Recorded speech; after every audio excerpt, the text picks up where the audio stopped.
Hey everyone, Jai Hind to all of you and welcome back again on this political science net achievers YouTube channel. I hope आप सब लोग ठीक है और बहुत अच्छे से आपकी तैयारियां भी चल रही होंगी। इस चैनल के माध्यम से हम तैयारी कर रहे हैं जून 2022 के लिए नेट जेआरएफ एग्ज़ाम की। तो आज हम एक नया वीडियो लेकर आए हैं जिसमें हम बात करेंगे 2012 दिसंबर के जो PYQs हैं, ठीक है, खासकर इंटरनेशनल रिलेशंस के जो PYQ पूछे गए हैं, क्योंकि हम यहाँ पे रेगुलरली वीडियोस अपलोड कर रहे हैं। और मैं आपको बता दूं कि जो पॉलिटिकल थियरी है, ठीक है, उस पर हम कंटिन्यू लेक्चर दे रहे हैं। और इसके अलावा हमने इंडियन पॉलिटी पे भी बहुत सारे लेक्चर अपलोड करके रखे हैं। अगर आपने नहीं देखे तो एक बार आप वीडियोस में जाइए मेरे चैनल के, ठीक है, वहाँ पे आपको सारे वीडियोस मिल जाएंगे। और रही बात PYQ की, तो PYQ भी मैं साथ साथ डिस्कस कर रहा हूँ। मैं 1 बाय 1 यूनिट जितने भी, जैसे मान लीजिए आज हम बात करेंगे इंटरनेशनल रिलेशंस के, ठीक है, तो इंटरनेशनल रिलेशंस के जितने भी PYQ हैं, मतलब प्रीवियस ईयर्स क्वेश्चन जो पूछे गए हैं, ठीक है, हर साल जो भी पूछे गए हैं उनको हम अलग अलग डिस्कस करेंगे वीडियोज़ बना के, ठीक है। तो इससे पहले मैंने एक पार्ट इसका डिस्कस ऑलरेडी कर लिया जिसमें हमने जून 2012 के PYQ देखे इंटरनेशनल रिलेशन के, ठीक है। तो आज हम बात करेंगे दिसंबर 2012 के, कि दिसंबर 2012 में जो सेकंड पेपर हुआ था पॉलिटिकल साइंस का, उस टाइम 3 पेपर होते थे, ठीक है। तो पहला जनरल आपको पता ही है, और सेकंड और थर्ड जो पॉलिटिकल साइंस का होता था। तो सेकंड पेपर में जो 10 मोस्ट इम्पॉर्टेंट जो क्वेश्चन पूछे गए थे, हम यहाँ पे उनको डिस्कस करेंगे, क्योंकि हो सकता है ये आपके लिए काफ़ी लाभदायक और फ़ायदेमंद हो, ठीक है। तो सबसे पहला जो क्वेश्चन है ये है नागोर्नो काराबाख पे। लेकिन इससे पहले मैं आपको बता दूं, अगर आपने मेरे चैनल को सब्सक्राइब नहीं किया है तो चैनल को सब्सक्राइब ज़रूर कर लीजिए और बेल आइकन को भी प्रेस कर दीजिए ताकि अपकमिंग वीडियोज़ की नोटिफिकेशन आपको मिलती रहे, ठीक है। तो जो फर्स्ट क्वेश्चन है that is about Nagorno Karabakh, ठीक है। नागोर्नो काराबाख क्या एक डिस्प्यूटेड टेरिटरी है बिटवीन किसकी, आर्मेनिया और अजरबैजान। तो ये पूछा गया था कि ये किसके बीच में है ये, ठीक है। नागोर्नो काराबाख डिस्प्यूट किन देशों के बीच में, ठीक है। तो वो कौन से देश है जिनके बीच जो नागोर्नो काराबाख जो डिस्प्यूट है वो है आर्मेनिया और अजरबैजान। यह एक मैप बनाया मैंने, ठीक है। देखिए जो ब्लैक वाला है ये अजरबैजान को रिप्रेजेंट करता है, ये जो आपका पीला वाला है ये आर्मेनिया को, और जो नीला है ये नागोर्नो काराबाख को, ठीक है। तो देखिए इस चीज़ को इस मैप के माध्यम से समझने की कोशिश करना है। यहाँ पे 3 टेरिटरीज है, 3 पार्ट है, ठीक है। देखिए ये वाला जो है ना ये आर्मेनिया का हिस्सा है, ठीक है। इसको ये आर्मेनिया है, और ये वाला जो अजरबैजान है, और ये है वो नागोर्नो काराबाख जिसको लेकर इन दोनों देशों में जो है कन्फ्लिक्ट है, विवाद है, ठीक है। अब देखिए अजरबैजान का यहाँ पे क्या पॉइंट ऑफ व्यू है। अजरबैजान मानता है कि ये जो हिस्सा है ना यहाँ तक, ये सारा जो है अजरबैजान का हिस्सा है यहाँ तक, क्योंकि देखिए जो ये वाला पोर्शन है ना ये वाला, ये भी अजरबैजान है, ठीक है। अब देखिए एक दूसरे के साथ इनका कोई भी कनेक्शन नहीं है, मैप में दिख रहा है, लेकिन फिर भी ये जो है अजरबैजान का पार्ट है, ठीक है। ये भी अजरबैजान है, ये भी अजरबैजान है, ठीक है। लेकिन ये जो पोर्शन है ये है आर्मेनिया का, ठीक है। और ये वाइट वाली जो टेरिटरी है, ठीक है, इसको भी अजरबैजान ये मानता है कि ये जो है अजरबैजान का हिस्सा था, और आर्मेनिया ने जो यहाँ पे कहीं ना कहीं अपने सैनिकों को यहाँ पे स्थापित करके, ठीक है, इस एरिया पे जो अपना कब्जा कर लिया है, ठीक है। और अब बीच में जो ये वाला आता है, ठीक है, नीला वाला जो नागोर्नो काराबाख है, ठीक है, इस पर जो है विवाद है इन दोनों देशों में, ठीक है। अजरबैजान कहता है ये हमारा है, लेकिन आर्मेनिया कहता है कि ये हमारा पार्ट है, ठीक है। तो कहीं ना कहीं जो जिस तरह से कश्मीर का एक इशू था हमारे देश में भारत और पाकिस्तान के बीच में, ठीक है, बिल्कुल सेम जो है नागोर्नो काराबाख का इशू भी है अजरबैजान और आर्मेनिया के बीच में, ठीक है। तो ये इनके बीच विवाद का मुख्य मुद्दा है, ठीक है। तो इस तरह से क्वेश्चन पूछा गया था कि किन देशों के बीच में जो है नागोर्नो काराबाख डिस्प्यूट है, तो वो है आर्मेनिया एंड अजरबैजान, ठीक है। आई होप आपको ये अच्छे से समझ आया होगा, क्योंकि मैंने सोचा चलो मैप ही बना के आपको थोड़ा सा दिखा देता हूँ, क्योंकि आपको मैप भी इस तरह से याद हो जाए और आपको ये भी पता रखना ज़रूरी होगा कि ये दोनों देश आर्मेनिया और अजरबैजान, ठीक है, ये दोनों देश जो है USSR का जब डिसइंटीग्रेशन हुआ था 1991 में, ठीक है, तो उसके बाद ये दोनों देश जो है USSR से टूट कर बने हुए, ठीक है, आर्मेनिया और अजरबैजान, ठीक है। लेकिन देखिए ये जो पार्ट है ना नागोर्नो काराबाख, इंटरनेशनली इसको जो है किसका पार्ट माना जाता है, इसको जो है कहीं ना कहीं एक इंटरनेशनली रिकॉग्नाइज्ड पार्ट है ये किसका, अजरबैजान का, ठीक है। इंटरनेशनली इसको जो अजरबैजान का पार्ट माना जाता है, लेकिन आर्मेनिया कहता है कि हमारा पार्ट है, इसलिए दोनों में जो यहाँ पे विवाद है, कन्फ्लिक्ट है, ठीक है। नेक्स्ट क्वेश्चन है, नेक्स्ट क्वेश्चन भी बहुत इंपॉर्टेंट है, क्योंकि 2 बार ये क्वेश्चन मैंने खुद देखा कि 2 बार रिपीट हो गया क्वेश्चन।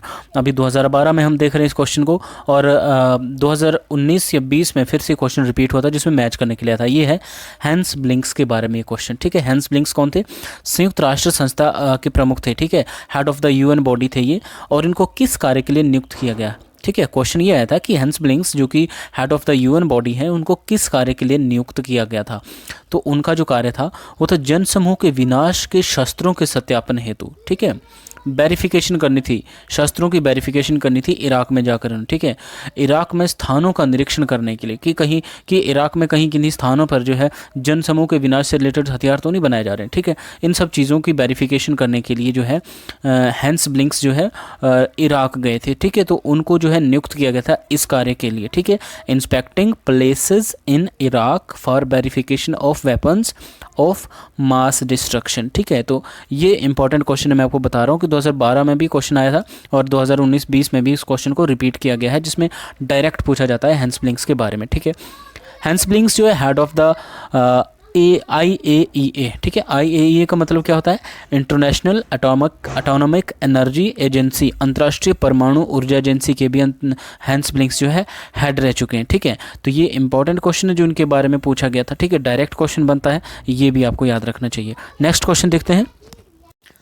नेक्स्ट भी बहुत इंपॉर्टेंट, देखिए बहुत ही डायरेक्टली ये क्वेश्चन पूछा गया है, द डिक्टिम, उक्ति, ठीक है, किसने दी, कौन सी dictum, imperialism is the highest stage of capitalism, ठीक है, कि आपका जो साम्राज्यवाद है वो जो है आपके पूंजीवाद का कहीं ना कहीं हाईएस्ट स्टेज है, ठीक है, चरमोत्कर्ष है, ठीक है। ये बात किसने कही है, ये व्लादिमीर लेनिन ने कही है, ठीक है, व्लादिमीर लेनिन ने ये बात कही है और इसमें डायरेक्ट क्वेश्चन जो है पूछा गया था पिछले साल, ठीक है, 1917 में इन्होंने ये उक्ति दी थी, imperialism is the highest stage of capitalism. बहुत ये बेसिक भी है आपके पॉलिटिकल साइंस में, बहुत बार ये क्वेश्चन डायरेक्टली पूछा जाता है, ठीक है। तो BI लेनिन ने 1917 में दी, जिसमें लेनिन ये कहते हैं कि जो अल्प विकसित देश हैं, ठीक है, अल्प विकसित देशों को क्या क्या करना पड़ेगा, एक सर्वहारा की भूमिका में, मीन्स सर्वहारा बोले तो एक प्रोलेटेरिएट के रोल में इनको जो क्या करना पड़ेगा, क्रांति करनी पड़ेगी, किनके खिलाफ, साम्राज्यवादी देशों के खिलाफ, ठीक है। साम्राज्यवाद होता क्या है, ठीक है,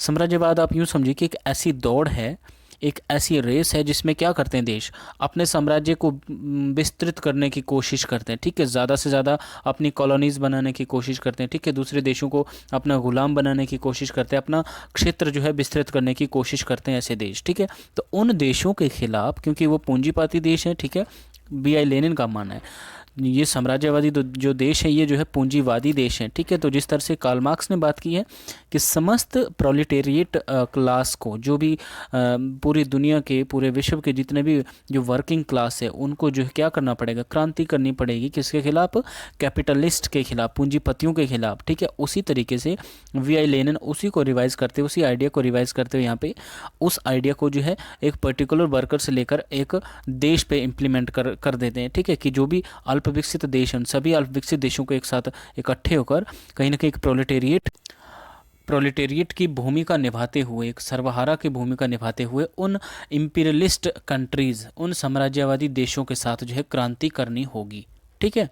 इसलिए इन्होंने ये चीज़ भी यहाँ पे कही थी कि imperialism is the highest stage of capitalism, means जो कैपिटलिस्ट हैं आपके, जो पूंजीपति देश हैं, वो फिर उनकी हाईएस्ट स्टेज क्या है कि वो इंपीरियलिज्म को बढ़ावा देते, साम्राज्यवाद को बढ़ावा देते, अपने क्षेत्र को विस्तृत करने की कोशिश करते हैं, ठीक है।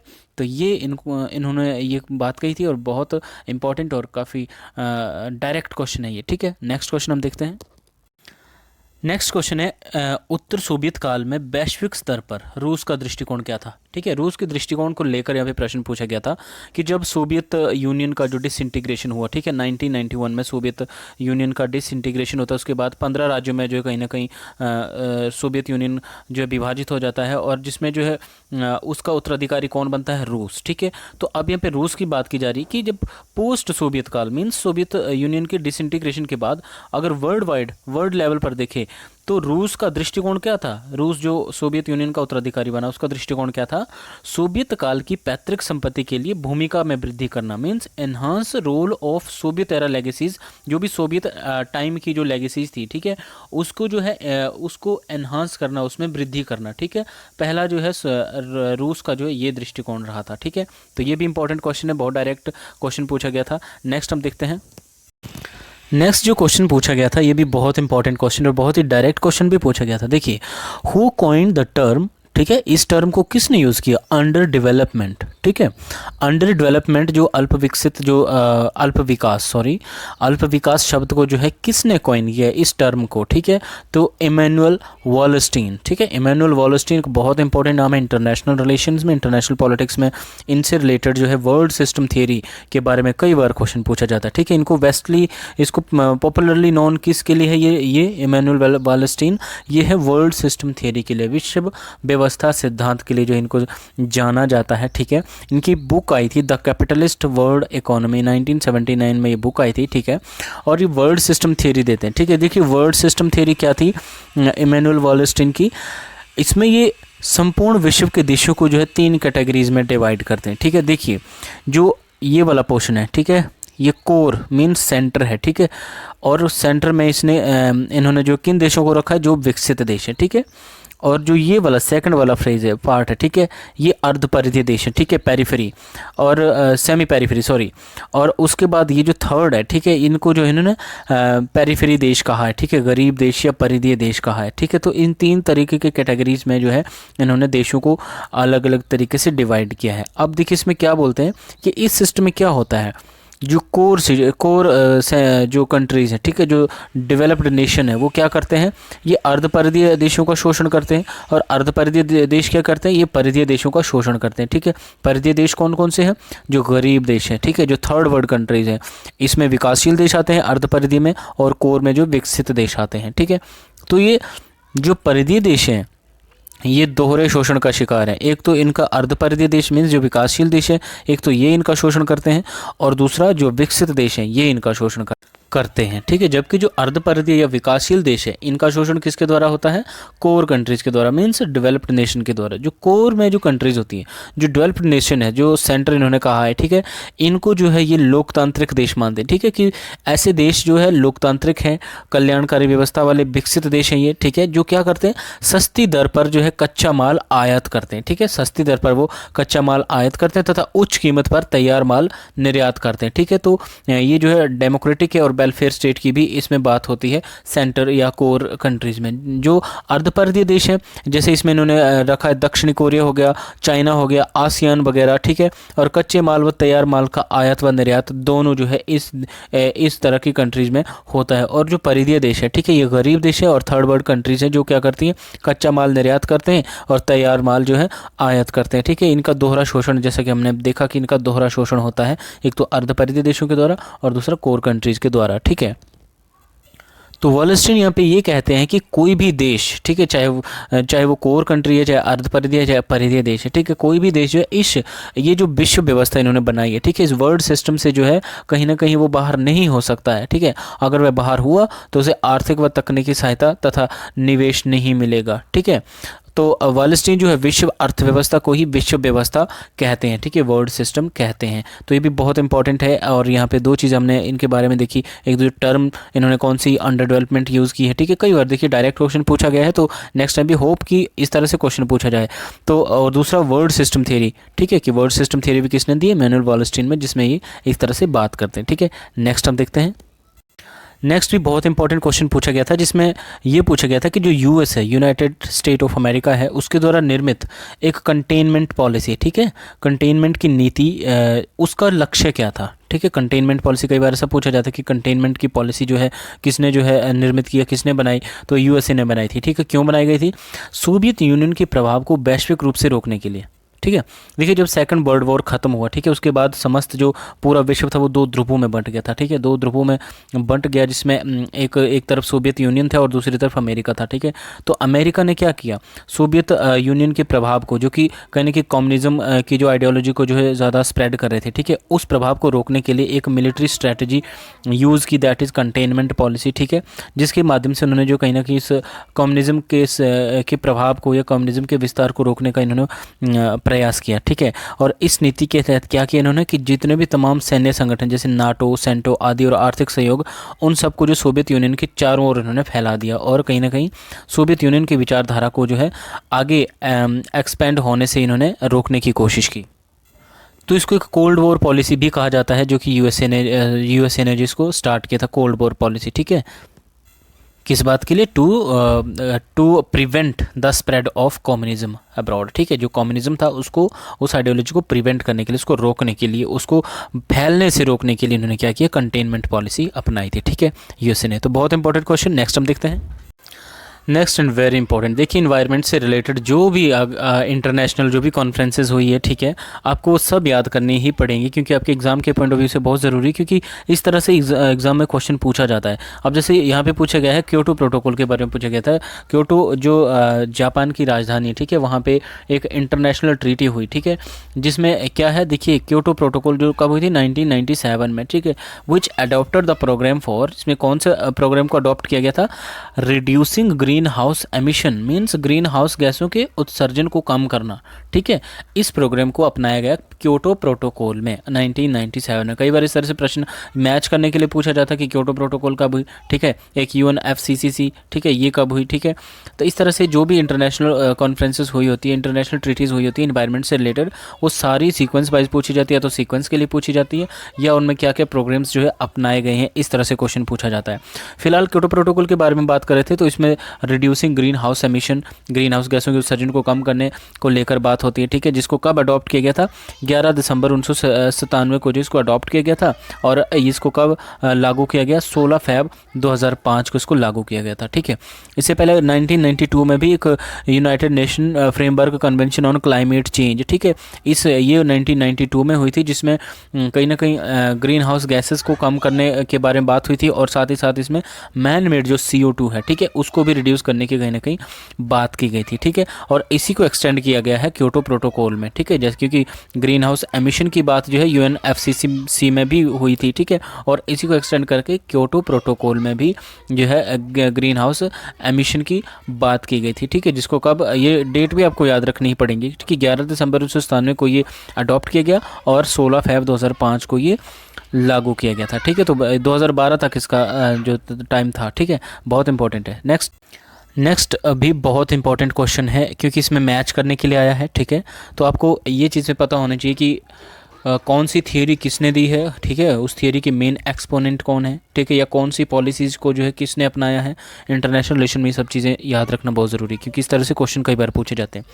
तो मैच करने के लिए जो क्वेश्चन आया था, जिसमें मॉर्टन कापलान के बारे में पूछा गया था, ठीक है, A.G. फ्रैंक के बारे में पूछा गया था, हंस जे मॉर्गेनथु, बहुत important personality in international relations, और मिखाइल गोर्बाचेव, ठीक है, इन सब के बारे में क्वेश्चन पूछा गया था, जिसमें मैच करना था हमने, ठीक है। तो मैंने डायरेक्टली यहाँ पे उनका पूरा एक मैच उसमें करके मैंने लिख दिया पूरा।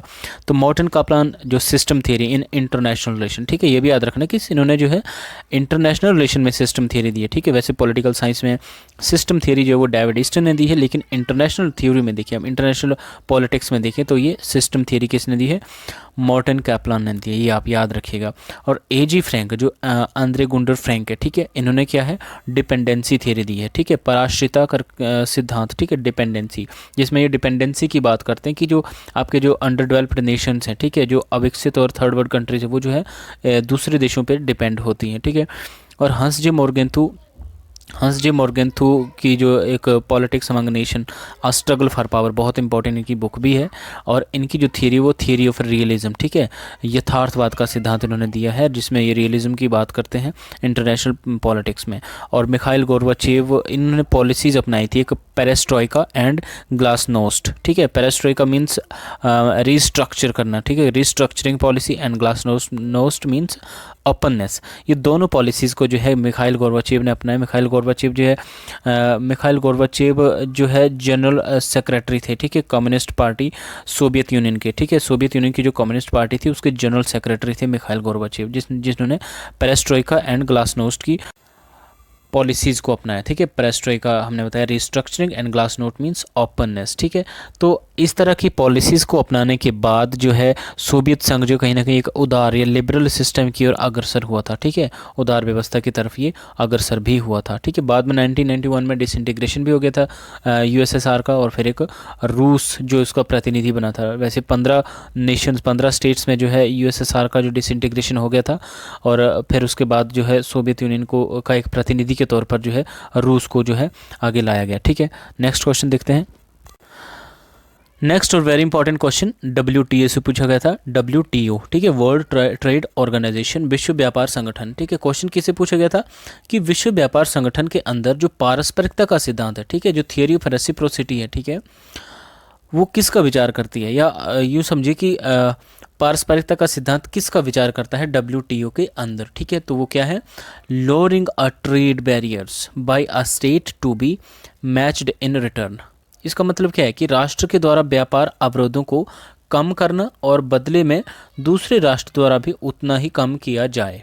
ठीक है, देखिए यहाँ पे क्या बात की जा रही है कि किसी पर्टिकुलर नेशन के साथ अगर जो ट्रेड करना है, ठीक है, तो ट्रेड पे जो बैरियर्स हैं, ठीक है, उन बैरियर्स को कम किया जाए, बदले में आपके लिए भी बैरियर्स जो है उतने ही कम किए जाएंगे जितना आप जो है कम करेंगे। ठीक है, तो ये रेसिप्रोसिटी का जो प्रिंसिपल है उसमें ये माना जाता है कि आप जो है हमारे लिए ट्रेड करने के लिए बैरियर कम करो तो आपके लिए भी उतने ही बैरियर हम कम कर देंगे। ठीक है, WTO से कई बार मतलब अलग तरीके से भी क्वेश्चन पूछा जाता है कि WTO कब बना या किस की जगह पे बना। तो 1 जनवरी 1995 को WTO बना था। ठीक है, और ये गैट के स्थान पर बना था। गैट, इससे पहले जो ट्रेड ऑर्गेनाइजेशन थी वो गैट थी। ठीक है, जिसमें general agreement on traffic and trade, general agreement on traffic and trade. ठीक है, इसके स्थान पर 1 जनवरी 1995 को जो है WTO बनाया गया था, वर्ल्ड ट्रेड ऑर्गेनाइजेशन। ठीक है, जिसका मुख्य उद्देश्य क्या है, प्रशुल्क और गैर प्रशुल्क बाधाओं को समाप्त करना और क्या करना, ये जो ग्लोबलाइजेशन है, ठीक है, भूमंडलीकरण है, ठीक है, उसको एक गति देना, उसको विस्तृत करना। ठीक है, मतलब कि देशों के अंतर्गत जो है ट्रेड को लेकर, व्यापार को लेकर किसी भी तरीके से जो है जो भी बैरियर्स आती है उन बैरियर्स को ख़त्म करके एक ग्लोबलाइज्ड वर्ल्ड को जो है डेवलप करना। ठीक है, तो ये है मेन इसका उद्देश्य और ये बहुत इंपॉर्टेंट क्वेश्चन है। नेक्स्ट और लास्ट क्वेश्चन था जो इस ईयर में पूछा गया था, ये दिसंबर 2012 में जो क्वेश्चन पूछा गया था इंटरनेशनल पॉलिटिक्स का, वो था कालक्रम अनुसार जो घटनाएं। ठीक है, कि कौन कौन सी घटना जो किस एरा में हुई है या किस ईयर में कोई घटना हुई है। ठीक है, तो मैंने आपको पहले भी बताया कि इंटरनेशनल रिलेशन से इस तरह के क्वेश्चन भी पूछे जाते हैं। ठीक है, कि आपको जो है इंसिडेंट्स जो है सीक्वेंस वाइज याद होने चाहिए कि कौन सी ईयर में कौन सी घटना घटी हुई है। ठीक है, तो यहाँ पे कालक्रम के अनुसार जो चीज़ें आई थी उनको अगर हमने जब अरेंज किया तो सबसे पहला ये पूछा गया था कि सोवियत यूनियन के लिए जो कंटेनमेंट की पॉलिसी थी, ठीक है, कंटेनमेंट मीन्स सीमित रखने की जो पॉलिसी थी यूएस की, ये कब अपनाई गई थी, 1949 में यूएसए ने, जो हमने अभी पीछे ही बात की थी इस क्वेश्चन के बारे में। ठीक है, कंटेनमेंट की जो पॉलिसी थी, ठीक है, कि एक जो कंटेनमेंट की पॉलिसी के अंतर्गत क्या था कि सोवियत यूनियन का जो एक कम्युनिज्म की जो आइडियोलॉजी जो स्प्रेड हो रही थी, ठीक है, उसको प्रिवेंट करना था या उसको रोकना था। तो यूएसए ने कंटेनमेंट पॉलिसी के अंतर्गत इस तरह की एक मिलिट्री कहीं ना कहीं स्ट्रेटजी अपनाई जिसके द्वारा कहीं ना कहीं क्या किया जाए, ये कि यूएसएसआर का जो कम्युनिज्म का जो स्प्रेड हो रहा है उसको जो है रोका जाए। ठीक है, तो ये थी कंटेनमेंट की पॉलिसी यूएसए की और ये 1949 में ये पॉलिसी अपनाई गई थी। नेक्स्ट है ईरान इराक युद्ध जो 1990 में हुआ था। ठीक है, तो सीक्वेंस में वाइज पूछा गया हुआ है यहाँ पे, तो 1949 की जो कंटेनमेंट पॉलिसी थी ऑप्शन में हमारे पास जिस तरह से दिया है। ठीक है, तो इसके बाद इमीडिएटली जो इंसिडेंट हुआ है वो था अकॉर्डिंग टू ऑप्शंस। ठीक है, जिस तरह से ऑप्शन में हमारे पास इंसिडेंट्स दिए गए हैं, तो 1990 में जो ईरान इराक युद्ध के बारे में यहाँ पे बात की जा रही है। ठीक है, तो ये देखिए ईरान और इराक में जो है एक आर्म्ड कन्फ्लिक्ट हुआ जो सितंबर 1980 से लेकर अगस्त 1988 तक रहा था। आप कहीं ना कहीं इसको 20th सेंचुरी का सबसे लॉन्गेस्ट एक कन्वेंशनल वॉर भी इसको कह सकते हैं। ठीक है, ईरान और इराक 8 साल तक लगातार ये रहा था। ठीक है, जिसको 1990s में, ठीक है, गल्फ़ वार पीरियड भी माना जाता था, गल्फ़ वॉर से भी जाना जाता था। ठीक है, तो इराक ईरान युद्ध, उसके बाद पूर्व यूएसएसआर में आतंकवाद, पूर्व यूएसएसआर मीन्स 1991 के बाद ऑब्वियसली ये 1991 की घटना होगी। ठीक है, क्योंकि वैसे भी यूएसएसआर जो क्या था ये डिसइंटीग्रेट हो गया था 1991 में। ठीक है, और फिर रशिया जो इसका प्रतिनिधि बना था, और अफगानिस्तान में यूएसए का युद्ध 2001 में। ठीक है, तो ये चारों इंसिडेंट्स जो है सीक्वेंस वाइज हमने यहाँ पे देखे। तो इस तरह से कालक्रम के अनुसार भी घटनाएं पूछी जाती है क्वेश्चन में। आपको हर तरीके से इंटरनेशनल रिलेशन में जो आपको इंसिडेंट्स याद रखने पड़ेंगे। ठीक है, कि कब हुआ था और क्या था उसका जो सेंट्रल पॉइंट है वो क्या है उस पर्टिकुलर इशू का। ठीक है, तो ये कुछ इंपॉर्टेंट क्वेश्चन थे जो दिसंबर 2012 में पूछे गए थे नेट के एग्ज़ाम में प्रीवियस इंटरनेशनल रिलेशन के। तो आई होप ये सारे आपके लिए बेनिफिशियल रहेंगे। आप अगर मेरे चैनल पर नए जुड़े हो, पहली बार हो, तो मेरे चैनल को सब्सक्राइब ज़रूर कर दीजिए और बेल आइकन भी प्रेस कर दीजिए और कमेंट करके बताइए कि इस तरह से आपको क्वेश्चंस को डिस्कस करना कैसा लग रहा है, क्या आपके लिए बेनिफिशियल हो भी रहे हैं या नहीं हो रहे हैं। ठीक है, तो मिलते हैं नेक्स्ट वीडियो में। ठीक है, तब तक जय हिंद। अच्छे से आप अपनी तैयारी कीजिए। जय हिंद।